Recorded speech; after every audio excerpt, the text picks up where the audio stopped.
There appears to be an object implanted under the skin. He says that the alien put it there during his last encounter. Flexible, plastic. Here, you press and it shows up there. This point here. Did you ever get it x-rayed? Yes, but it didn't show anything. In July 1997, Hollanda's story is published in Gevaerd and Petit's UFO magazine. But those hoping that his startling disclosure will lead to a second investigation are disappointed. Instead, a new chapter of the Colares mystery begins. On October 2nd, 1997, Captain Hollanda dies. The official cause of death is asphyxia, but it is not clear if the death was accidental, suicide, or perhaps murder. According to colleagues, Hollanda did have a history of mental illness and had attempted to kill himself before. Yet others who knew the captain say it could not have been suicide. His co-pilot, Pignon Frias, suspects that he may have been murdered. Hollanda would never take his own life. I can't accuse anyone of anything either. But he would never tie a rope around his own neck and lie down hanging himself. But A.J. Gevaerd disagrees with Frias. He took his own life. That was his decision. He was depressed. But what I know is that that man left us a very important message, is that we are being visited. And the Brazilian Air Force, which means the Brazilian government, knows about it. In March 2004, A.J. Gevaerd and Marco Petit decide to take action. 6 years after the captain's death, they demand access to the classified Colares report under a campaign they created called Freedom of UFO Information Now.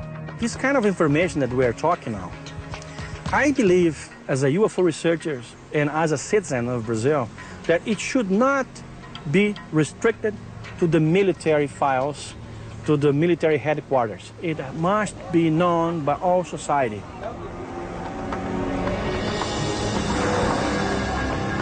In the Air Force archive, Gevaerd and Petit will find these sketches and photos made by Hollanda and his team.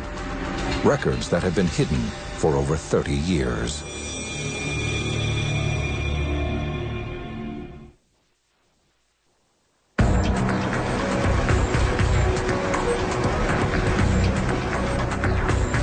On May 20th, 2005, Brazilian ufologists A.J. Gevaerd and Marco Petit and a handful of other UFO researchers arrive at Brazilian Air Force headquarters to examine classified documents they have pressured the government to reveal. These files contain information about the 1977 military investigation called Operation Saucer. Gevaerd and Petit believe the records contain data about UFO activity on the island of Colares. The brigadier, he said, I was being given an order from the commander of the Brazilian Air Force to open to you all files. You can watch everything that you please. But in fact, the two claim they are not permitted to see all the documents about the incidents.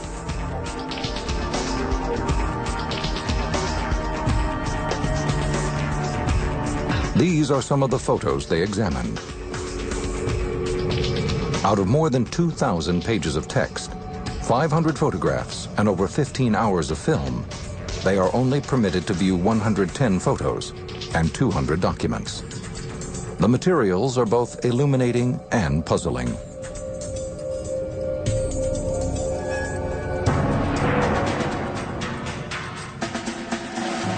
They reveal that the Brazilian government devoted a great deal of time investigating the sightings.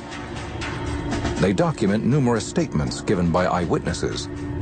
The files contain more details than the ufologists had ever imagined.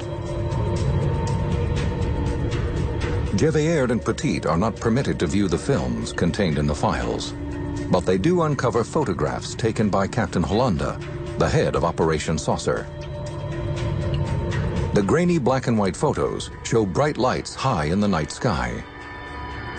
In ufology, A picture is not worth 1,000 words.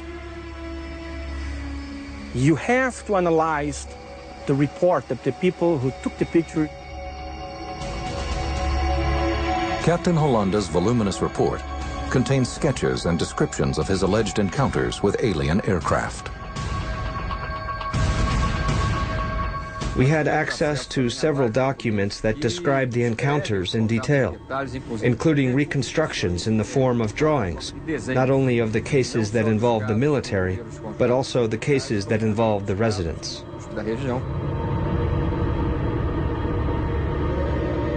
The documents describe several different encounters with the mysterious lights.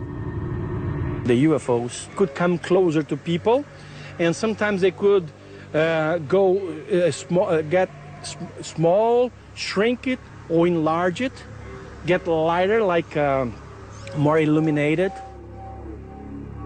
The report concludes by describing the burn and puncture marks supposedly caused by the lights, but offers no proof that they are connected. The report leaves this and many other questions unanswered. It does not attempt to determine the source of the lights, or try to debunk the speculation that they came from alien aircraft.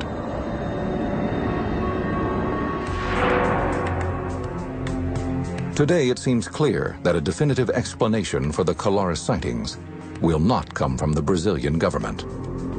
Officially, the Air Force states that, regarding Operation Saucer, a report was produced with diverse depositions, apparently without any scientific foundation. For the time being, new information may come from the work of independent researchers and ufologists. Physician Daniel Rabiso has studied the Colares sightings since 1985. He began his research by trying to discover other possible causes for the burn marks found on victims. There was a suspicion that it could have been an animal, maybe a bat. This theory was discarded because when vampire bats bite, they leave marks in the shape of an O. It is a bite and it bleeds a lot. There was no bleeding in this case. Rabiso also considered the theory that the sightings on Colares could be attributed to mass hallucination. It was thought that it could have been mass panic, self-mutilation, that people were scratching themselves, hurting themselves. This also wasn't what happened. Rabiso's research suggested that the wounds were not self-inflicted. What it seems is that there was very intense radiation that paralyzed the nervous system, and the light must have extracted something. Rabiso also looked into possible sources for lights that were seen on the island.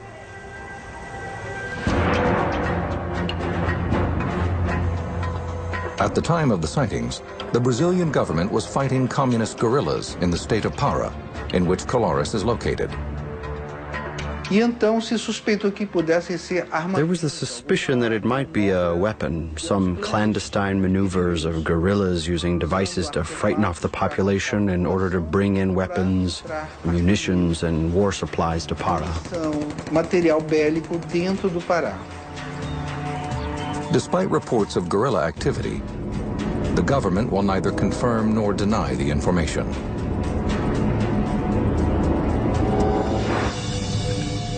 Reporter Carlos Mendez, who covered the events on Colares, has no explanation for the strange lights the islanders described.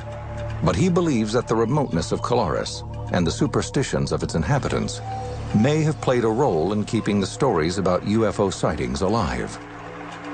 The people were shocked, frightened. The people of Colares have always lived with legends, with folklore from the countryside. This is typical of the Amazon. Today, the mystery remains. What was flying in the skies above Colares? And why did people think they had been attacked by beams of light? que eles estavam retirando, provavelmente, material biológico, provavelmente sangue mesmo. I believe that they were extracting biological material, probably blood, so that they could create vaccines and develop some protection for their own bodies, for their own civilization. Os seus próprios corpos, So that when the day arrived of final contact with mankind, they would no longer be susceptible to the illnesses and diseases that we humans present. enfermidades que nós humanos apresentamos. As for Captain Hollanda, the head of Operation Saucer, ufologists Marco Petit and A.J. Gevaerd are convinced that he came forward out of a sense of duty. O coronel Hollanda, ele estava convencido que ele não... Hollanda was convinced that he couldn't die without telling the story. It was fundamental that we hear from the main protagonist in the story who had commanded the entire investigation. Todo o processo de investigação. E disse simplesmente... He simply said that tomorrow he could be dead. He could be dead and the truth would die with him. And evidently he didn't want that to happen. He left us a very important message with us. We are being visited.